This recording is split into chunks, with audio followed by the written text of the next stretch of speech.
বিয়ের পর কিন্তু আমি তোমার বাড়িতে থাকবো না। মানে মানে এটাই, আমি তোমার বাবা মার সাথে থাকতে পারবো না। কি ধরনের কথা? বিয়ের পরে তো সবসময় মেয়েরাই ছেলেদের বাড়িতে আসে। এবার রুল চেঞ্জ করে দিচ্ছ। চলো ঠিক আছে, বিয়ের পরে আমি তোমার সাথে তোমার বাড়িতে থাকবো। আমার একটা কন্ডিশন আছে, আমি কোনো জব করব না। আচ্ছা এটা বলো, তোমার স্যালারি কত? স্যালারি? এর সাথে স্যালারি কি সম্পর্ক? কেন, বিয়ের পরে যখন তুমি আমার বাড়িতে আসতে তুমিও তো আমাকে স্যালারি জিজ্ঞেস করতে। এটা বলো, তোমার কাছে গাড়ি কি আছে? ভার্না। বাস একটাই? তাহলে বিয়ের পর যদি আমাকে কোথাও যেতে হয় আমি কিসে করে যাব? তোমার গাড়ির কি দরকার? তুমি তো ঘরেই থাকবে। হ্যাঁ হ্যাঁ, একটা কন্ডিশনে আমি বিয়ে করতে রাজি আছি।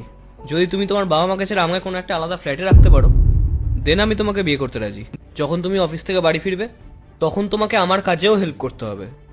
আর যদি কোনোভাবে আমাদের বিয়েটা না টেকে তাহলে তোমার প্রপার্টির অর্ধেক শেয়ার আমাকে দিতে হবে। কি সব ভুলভাল বকছো তুমি? কখনো তোমার আলাদা করে ফ্ল্যাট চাই, কখনো তোমার আলাদা করে গাড়ি চাই, কখনো তোমার আমার প্রপার্টির অর্ধেক অংশ চাই। আমাদেরকেও এই সেম কোয়েশ্চেনই করা হয়। বিয়ে করতে গেলে ভালো বাড়ি দাও, ভালো গাড়ি দাও, কমফর্ট লাইফ দাও, আর তারপরেও যদি বিয়েটা না টেকে তখন প্রপার্টির অর্ধেক শেয়ার দাও। ডিল আমি করছি না, আমি তোমার কাছ থেকে সেই জিনিসগুলোই চাইছি যেগুলো তুমি আমার কাছে চাইতে। আরে ভাই, বিয়ে করতে এসছো না কোনো স্টোর থেকে জিনিস কিনতে। আমরা ছেলেরা এতটাই বদলে গেছি যে তোমাদের চাকরি নিয়েও আমাদের কোনো প্রবলেম নেই, তোমাদেরকে ইকুয়ালিটি দিতেও আমাদের কোনো প্রবলেম নেই।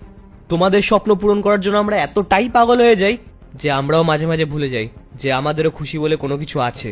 এই একটা ছেলে তোমার সব কন্ডিশন মেনে তোমাকে নিজের সাথে রাখতে পারে, তাহলে তুমি তো একটা ইন্ডিপেন্ডেন্ট মেয়ে। তুমি কেন আমার সব কন্ডিশন মেনে আমাকে তোমার সাথে রাখবে না? বিয়েটা হচ্ছে না।